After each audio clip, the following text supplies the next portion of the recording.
and I have a special coming out at the end of the month on January 31st.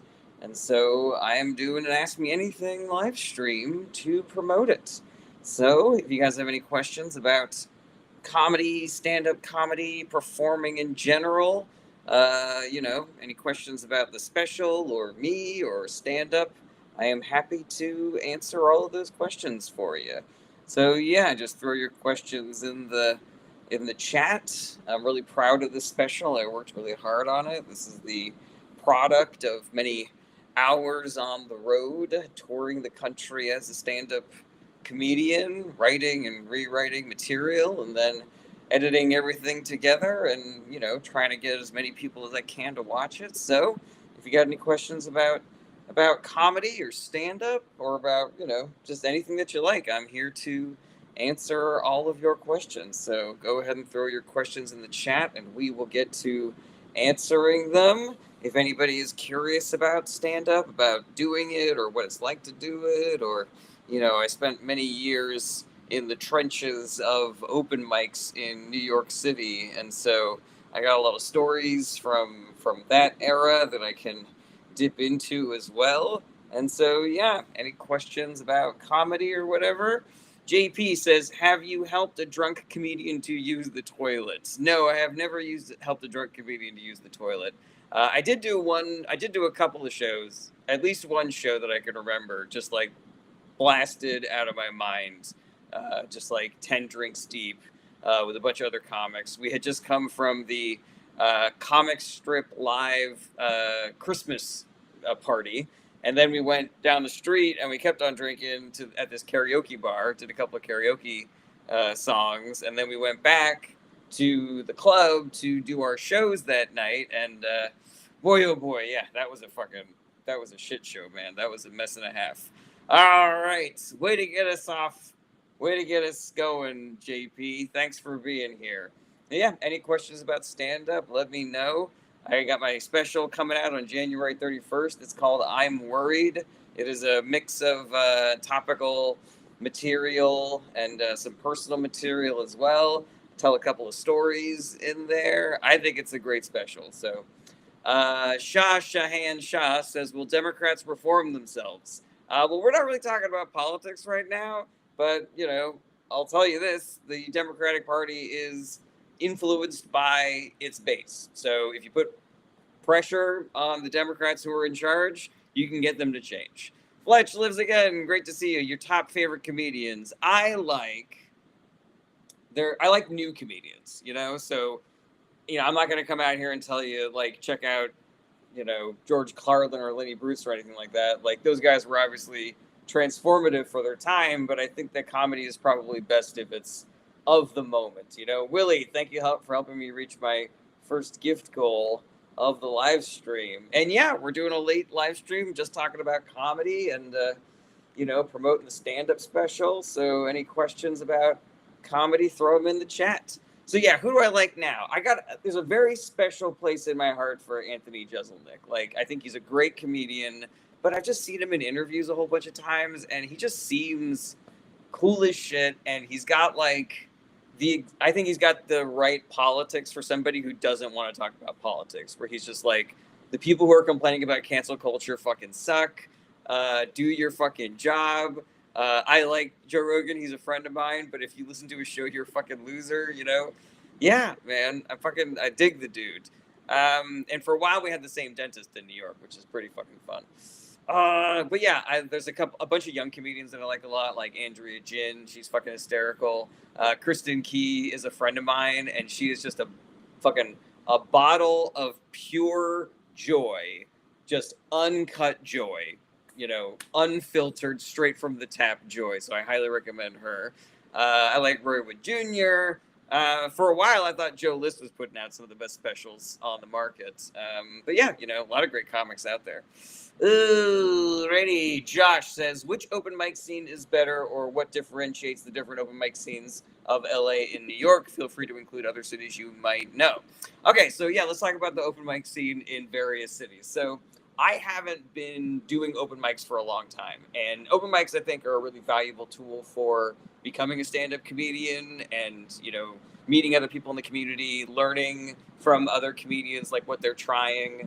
But they are torture. Like, they are terrible. They're some of the worst shows that you can do. And that's how that's how you cut your teeth, is by doing the worst shows. When I was in the open mic scene, I I was talking to comedians who were doing open mics out in Los Angeles versus doing open mics in New York. And the general vibe was that New York comedians cared about getting good and LA comedians cared about getting famous.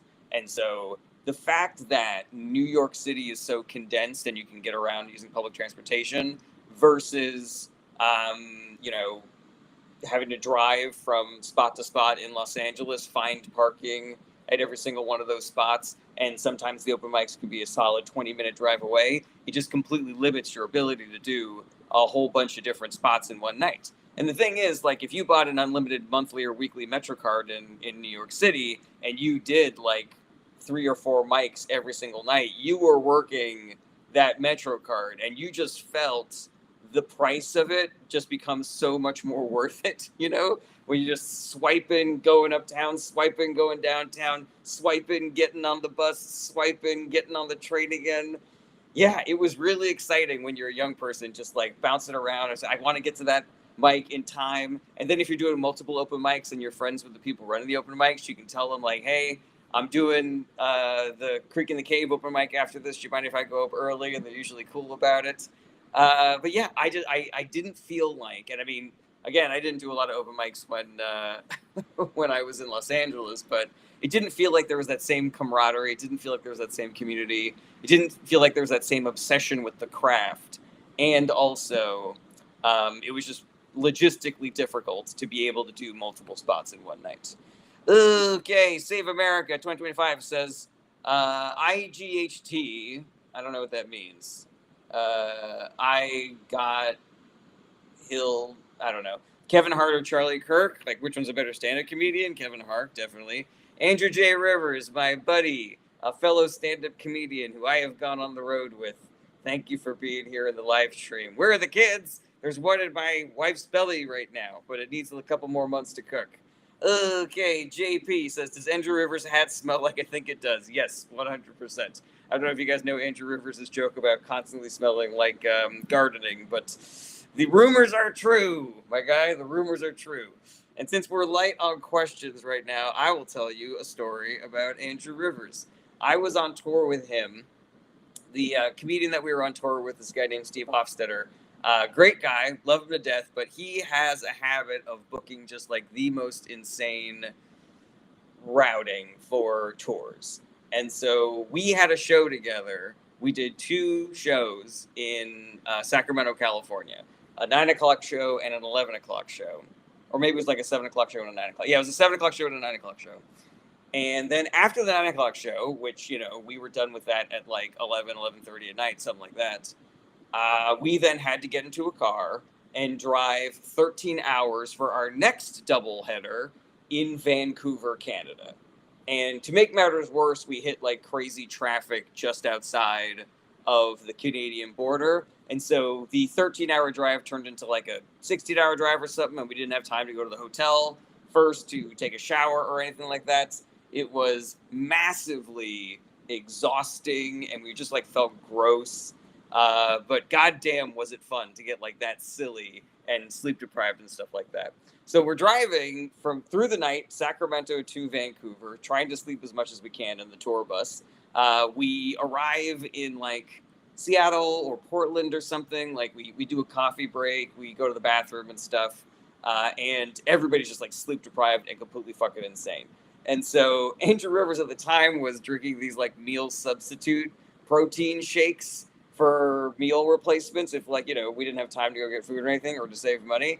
And we were making fun of him for drinking the shakes and saying that, like you're getting fat off of the shakes, which he's not fat. Like we were teasing him about a thing that wasn't real, so it's not like we were fat shaming him or anything. We were just making up a thing that didn't apply to him and calling him out for it. So we're like, you're drinking too much powder. You're so fat, man. Put the powder down for a hot second, blah, blah, blah. We do a pee break. We get back in the car. We start driving again. And Andrew goes, hey, I got a little extra, does anybody want to share this blanket with me? And I said, is there any left to share, you fat piece of shit? And that, did really good in the fan. I was very pleased with that one. We had a lot of fun with that. Andrew Rivers, feel free to comment if you like. Quito Ecuadorian says, hey, sorry I haven't had much time in your streams lately. I'm not allowed to be on my phone in class. Dude, pay attention to studies, man. Don't worry about me, my guy. Just do your thing. Graduate from college, do lots of learning, etc., etc. Dan Blackroy says, Vancouver is awesome. Vancouver is awesome. I fucking love Vancouver. Ready. John Abbott, do you have this is the worst joke I've ever told on stage? And if so, how does it make you feel thinking about it? Obviously, anytime that you tell a joke that is terrible and it gets nothing and you just kind of like feel your soul dying on stage, like it gives you the willies, it gives you the shivers. I don't really have... I have one show that I think is like the worst show that I ever did. Quito, you don't have to feel bad, man. I'm just happy you're here. I'm happy you're here now. So, what was I gonna say? Yeah, the worst show that I ever did was I was way too young to be doing this kind of a show, but I was waiting tables at this restaurant. I was sort of like, doing bits with some of the other waiters, and one of the customers happened to overhear and was like, hey, you're really funny. Do you do stand-up? And I was like, yeah.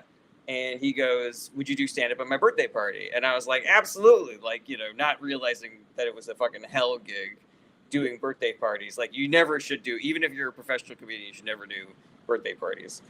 So but I'm a young comedian, I'm stupid, and I really want stage time, so I say yeah. And he tells me, all right, well, everybody at the party is going to be gay, so I just want you to make fun of gay people the entire time. Fucking nightmare, man. I tell the dude, yeah, sure. I do this show at this guy's birthday party. I told him, get me a microphone and get me something to stand on so that I can be like separate from the crowd. There were neither of those things. I get to the party. It's poppin', man. It's like cool as hell. Everybody's having a great time. And I was like, I don't think stand-up would be good for this. I don't think you want there to be stand-up at this birthday party, my guy. So I actually I was just like hanging out, and I was hoping that they would forget to ask me to actually do my set. And so I had a couple of beers, and I got a little sauced, and then, at a certain point, the guy found me and was like, all right, you ready? And I was like, I guess, man, yeah, let's do it. So I go, and I do the set, and here's the thing. Like, he told me, make fun of gay people the entire time. And so I tried to write jokes about being gay. And they were brand new, and I was brand new as a stand-up comedian. And so I don't have to tell you the jokes were awful, like really, really bad. And so just 20 minutes of solid silence in front of these people who are very nice, and just being so polite, just like listening to me struggle up there. It was so terrible. And I had a friend there as well, part of Friend-along, and she watched me eat it so hard in front of all these people. Oh my God. The way that I got out of it, because the entire thing was fucking death. The way I got out of it was there was a siren that went on outside, like a police siren. Just heard it going down the street. I turned to the siren and I go, oh no, cops are here and I got a lot of drugs on me. Gotta go. That got like the tiniest little giggle. And then everybody sort of like applauded and left. God damn, it was awful. They went back to partying. The host came up to me, gave me $150. I was like, you shouldn't. I know. I tried to give it back to him because I was like, I did so terrible, man. And he was like, no, you did it. I appreciate it. So, I mean, this dude had a massive loft in Chelsea, so I don't feel too bad taking $150 from him. But goddamn, that was a rough one, man. That was terrible. Quito Ecuadorian, that's very sweet of you, man.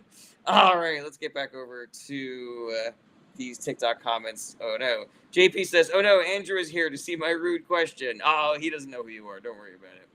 Okay. Josh says, a lesser comedian would have used that as a start to their homophobia. What I think is really funny is I think they wanted me to do like ironic homophobia at them, because that's what the dude was saying. He was like, roast us. And I think you can do that, like, if you are, an ally. Obviously, they don't know who the fuck I am, but if I'm hanging out at this party that's just like all gay dudes, and the host asked me to come up and roast gay people, like I think that could have worked. But yeah, that's just not what I did. That's just not what I did at all, man. God damn. Yeah, that was a fucking nightmare. All right. God. Yeah, things are pretty light here on the live stream. So if anybody got any questions, go ahead and shoot them over to me. Trixie Ann Noodle says, when you heard the sirens, you should have said, gotta go, my ride's here. Yeah, I'll give it to you, Trixie. Anything would have been better than everything that I said that night. Like, it was a fucking nightmare. You know the monkeys on a typewriter thing, where it's like you put enough monkeys on a typewriter for a long enough period of time, they might eventually write Hamlet, kind of a thing. I honestly think that a monkey with a typewriter could have written a better set than I did that night. Not even 1,000 monkeys for 1,000 years. Just one monkey on a typewriter. First go, first draft, better than what I did that night. All right, welcome to the live stream, everybody. My name is Jared Berenstein. I got a stand-up special coming up on January 31st. If you got any questions about stand-up or comedy in general, you want to hear stories about, being on the road or anything like that, go ahead and throw them in the chat, and we will get to answering them. I have been doing stand-up since about 2008 is kind of like when I started taking it seriously. I got almost 20 years in the bucket here for doing stand-up. Got open mic. I got open mic stories and stuff like that to tell. If anybody has any questions, just go ahead and throw them in the chat. Let's see here. Thank you, Trixie. That's very sweet of you. I thought if I did weeknight at 6, I might get some good pops over here. Zack Attack says, are all comics literally the saddest people alive? No, I find that to be generally an older stereotype. Like, so many comedians are taking their mental health seriously these days and not kind of like wallowing in their own, in their own misery. It feels like kind of an antiquated stereotype that comedians are all depressed and very sad. But, there are certain things about the life of being a comedian that are really, really difficult. And if you don't have the kind of mental frame to sort of like deal with that, it can be really hard. You're on the road, you do a shitty gig, you then go back to the hotel by yourself, you watch TV, and then you're just alone, for a really long time. And that doesn't help.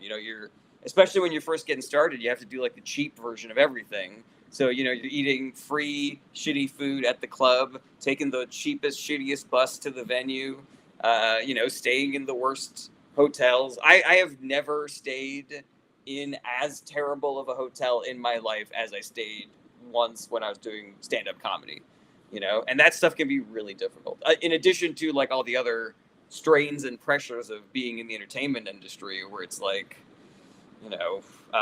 first you're up, then you're down, you feel underappreciated, you're watching people that you think suck succeed so much more than you constantly think that you're fucking up, gatekeepers are jerking you around because they love the power trip of you needing something from them. Like, it's hard, man. It's really hard.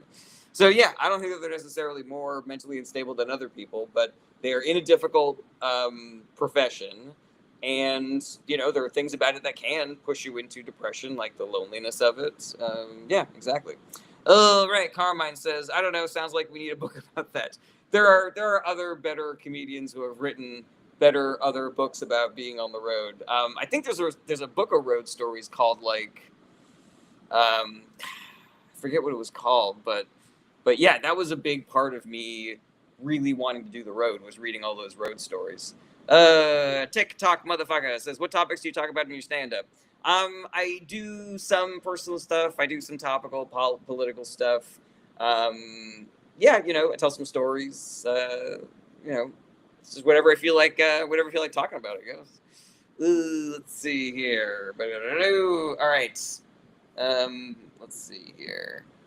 John Abbott says, when y'all are on the road touring, what do all of you do to pass the time between cities?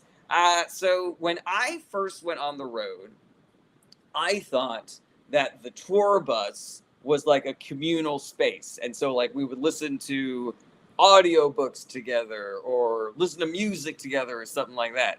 I didn't realize that everybody just kind of puts on their headphones and does their own thing.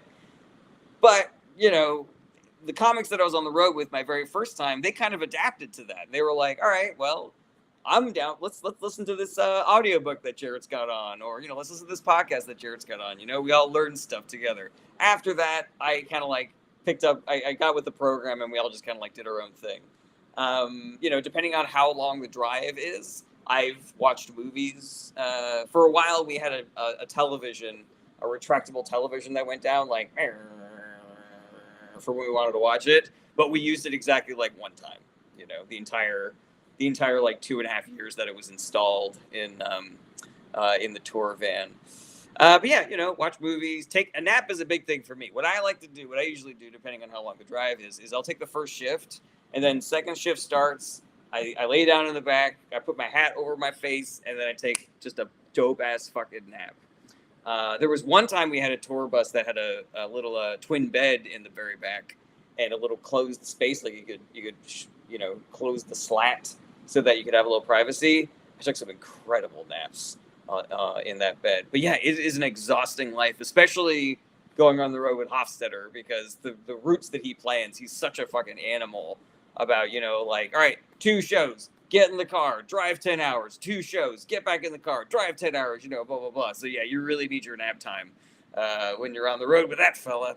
Okay, JP says, here, comedy's like riding a bike. How often do you get a seat up your rear or fall over the handlebars? You know, I think it's a little hyperbolic. Some of these comedians that talk about, like, you got to be doing at least 2 shows a night, otherwise you lose your fastball.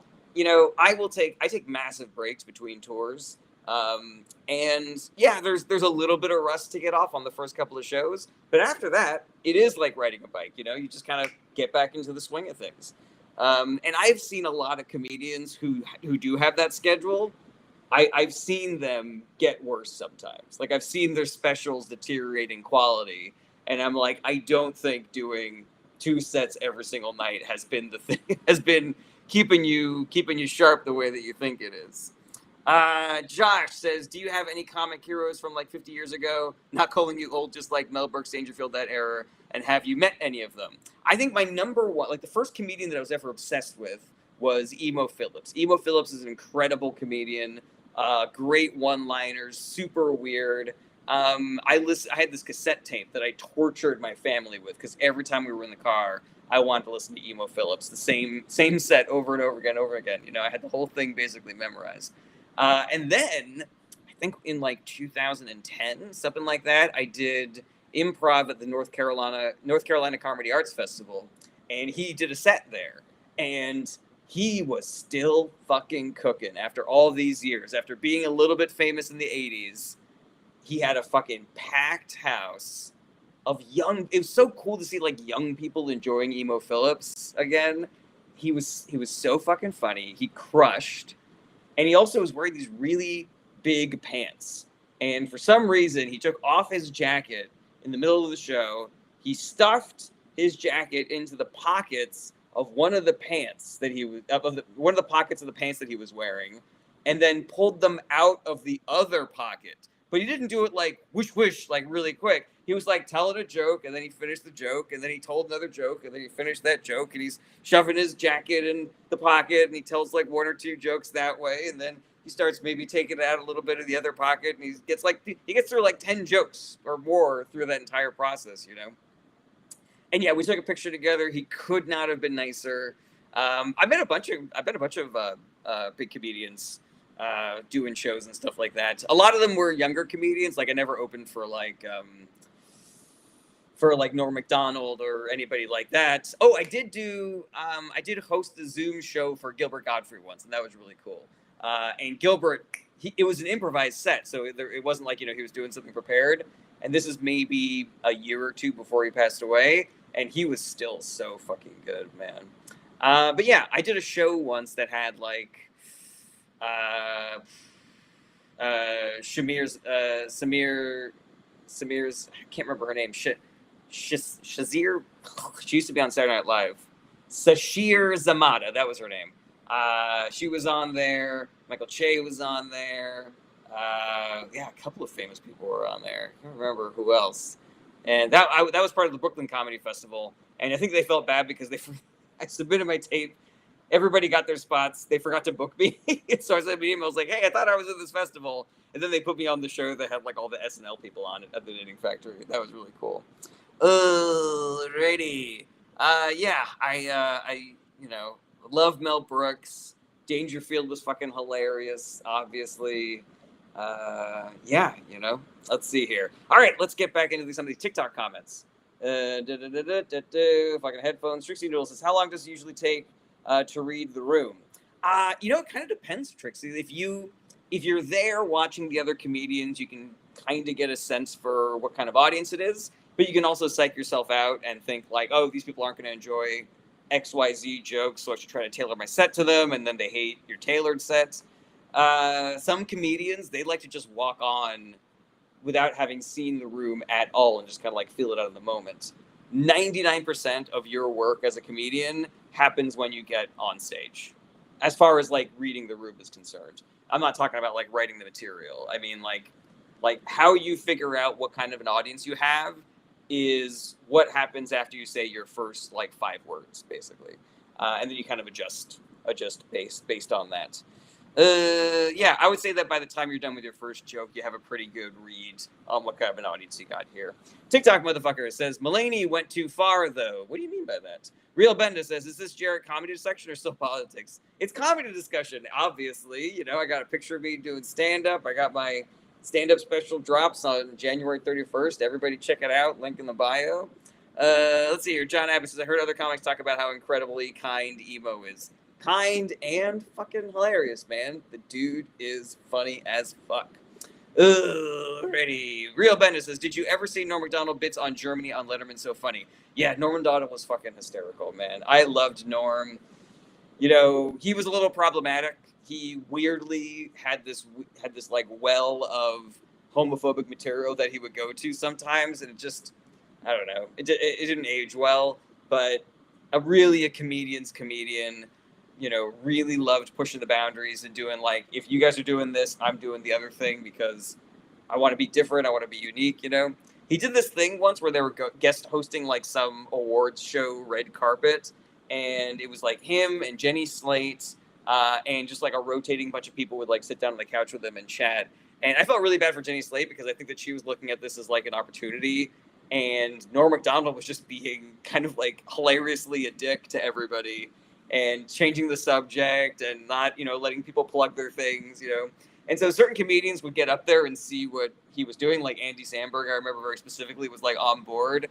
But poor Jenny Slate, like she was just the victim of it, like she just got run over by Norm Macdonald, which is like, it's a bummer. All right, let's see here. Trixie Noodle says, do you ever change your routine after you find out what the crowd reacts to? I have. And I don't recommend it, Like, I think you need to stand on your business because the skill is getting the audience on board with what you are doing. Obviously, there's some exceptions to this. If a crowd is, like, really raucous and not paying attention to you, you do have to kind of amp it up a little bit and do tricks, do things to try to get them to actually pay attention to you. So yeah, there's a little bit of skill there and practice that goes on there. Okay, Carmine says, out on you. What does that mean, out on you? Josh Sarro says, comedian's comedian. How would you define that term? Comedian's comedian is a comic who does things for the comedians who are watching the show as opposed to for the audience. So if you ever see a comedian do something that's like a little avant-garde or meta, and you only hear laughter from like 2 people in the very back, that's a comedian's comic, And then you have other people who are really good at just like destroying the room every single time. But sometimes, if that's your entire focus, you can lean a little bit into hack material. Sometimes the audience is not the best arbiter of what good material is, depending on, which rooms you're performing at. And if you're too famous, it can be really difficult to get an honest read on material because people are just so excited to see Chris Rock or Jerry Seinfeld or, whatever. Carmine says, I think it got filtered. Has anyone walked out on you? Oh, 100%. Yeah, I told this story last time about how I didn't walk the room, but like the comic before me walked the last 6 people that were in the audience right before I was about to go on stage, and that was rough. But yeah, I used to do this show at Comic Strip Live in New York City that called Late Night.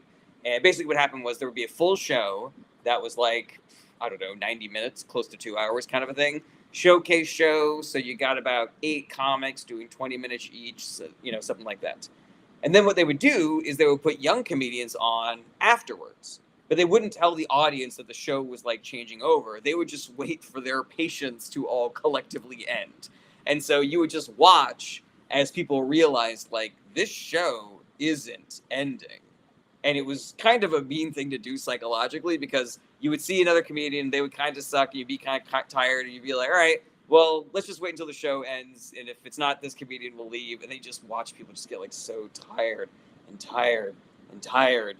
And yeah, it was rough. On that show, you really had to be in like the first 1 to 4 spots. Otherwise, you were performing to a fucking graveyard, basically. There were so many times I texted my friends just being like, hey, is anybody hanging out anywhere? This audience on life support. I need to get a drink after this, kind of a thing. All right. JP says, I heard Andrew Rivers say you drive barefoot and it stinks. True. No. Lie. Absolute lie.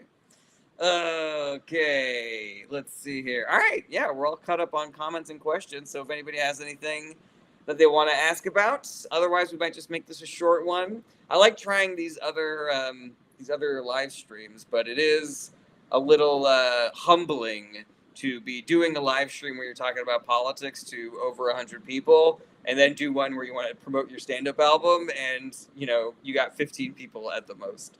But that's part of the game. That's part of the biz. And if you guys are out of questions, then I guess I'm out of stories. We'll see if anything picks up until I'm done, until I get tired of vamping. But otherwise, yeah. Thanks everybody for being here and asking questions and stuff. Fletch Lives Again says, how do you deal with hecklers? So dealing with hecklers is interesting because you do have an advantage. Like, hecklers, the audience does not like them.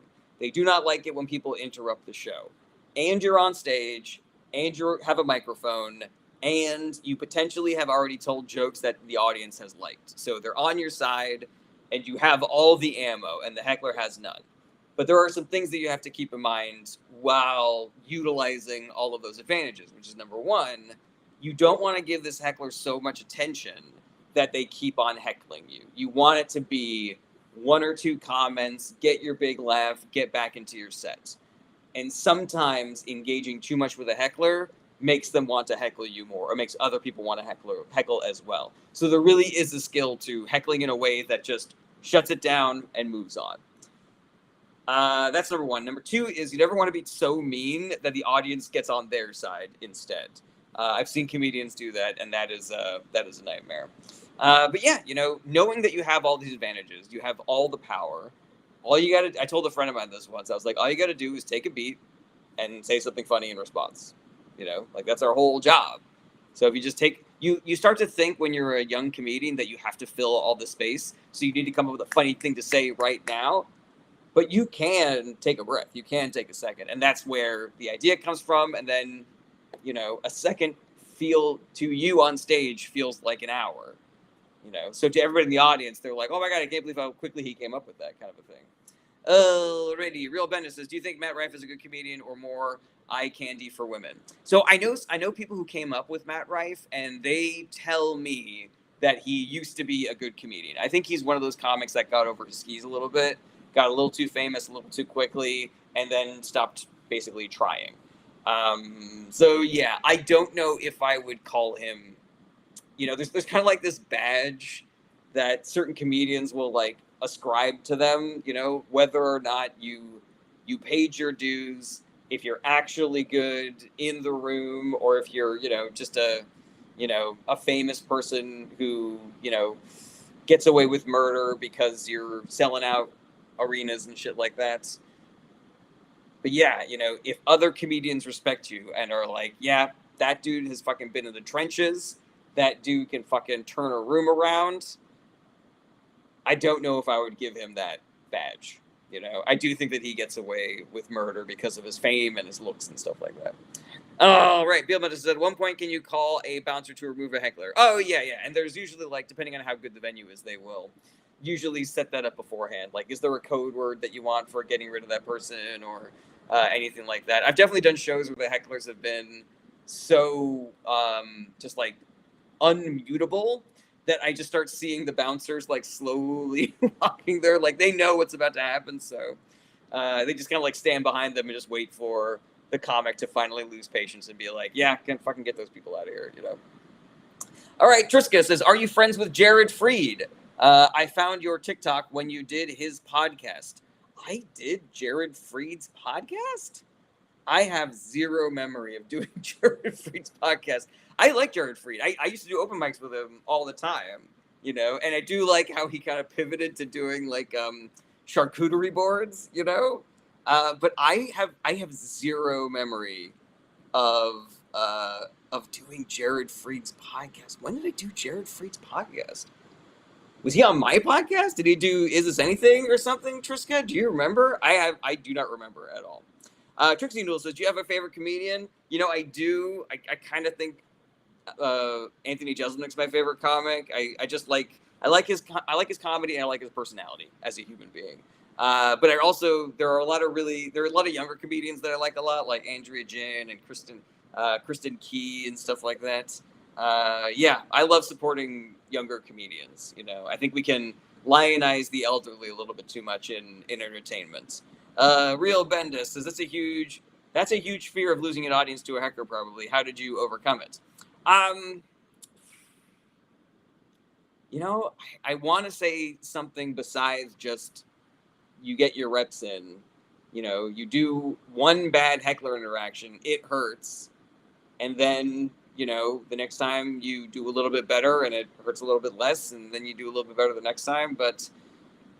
Yeah, I don't know. I do kind of feel like I was prepared for hecklers a little bit more than other comedians because I did a lot of long form improv before I started doing improv, and before I started doing stand up, and so I feel like I never had the initial barrier to entry that a lot of stand ups have with improvising material on stage.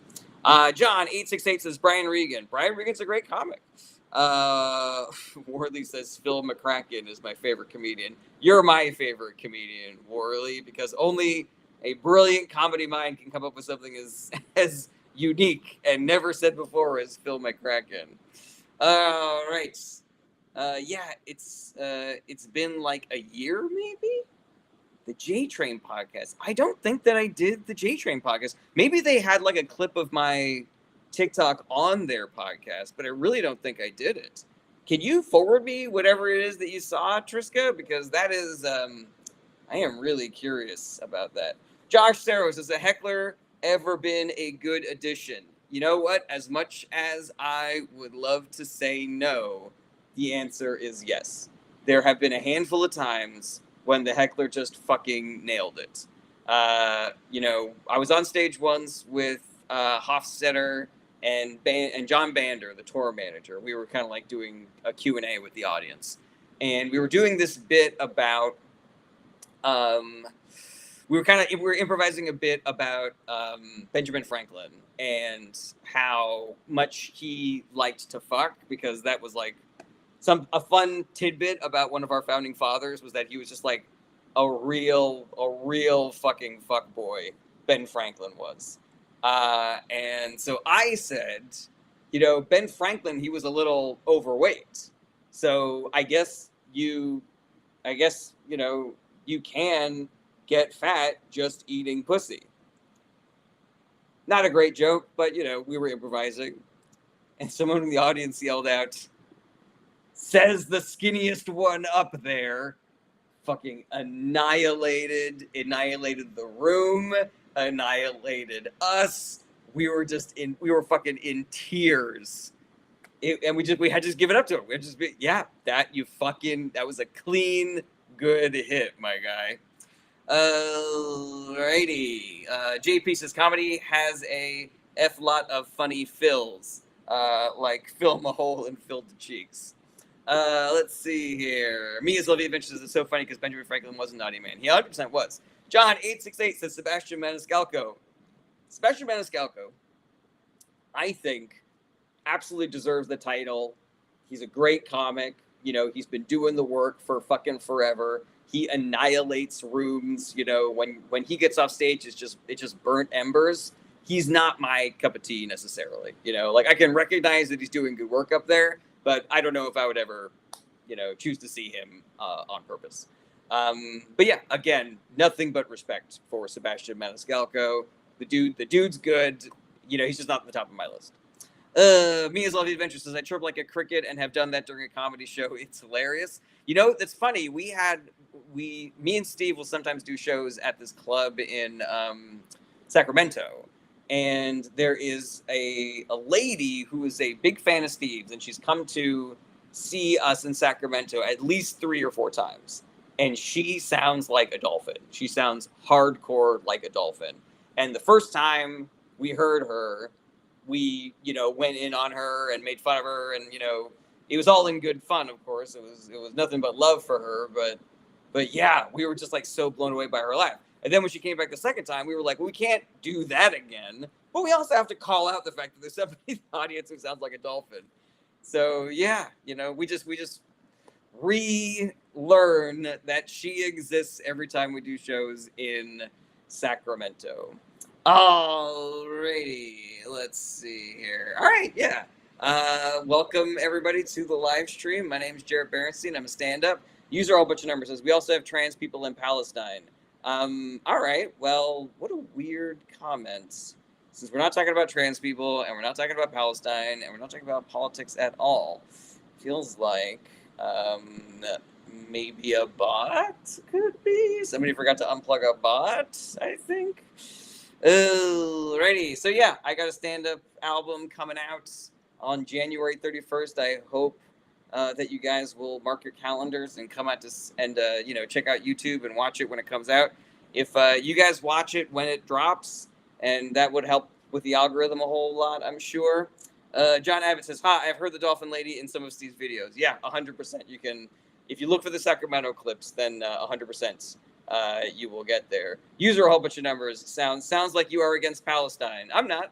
Crazy Monsoon says congratulations. Thank you, Crazy Monsoon. Yeah, link is in the bio if you guys want to check it out. Yeah, you know, we're really not doing crazy numbers here today, so you know, this was a bit of an experiment. I really appreciate all the questions and everything. And JP says I will go out to YouTube to see the new show. I appreciate that. So yeah, any final questions? Get them in. Otherwise, I really appreciate you guys being here, and we'll get back to talking about politics tomorrow at 11:30 a.m. Pacific time. Same bat channel, same bat time. Misty Lane says, "Did you hear Elon Musk wants to force people to put their full government name on the internet?" I have not heard that. Honestly, it's not the worst idea I've ever heard. I think that sometimes the anonymity of the internet can bring out the worst in people. But you know, I also don't believe that he has people's best interests in mind when he says shit like that or when he tries to do shit like that. So we'll have to see how he tries to use that to his own financial benefits and to the you know, the detriment of the rest of the world.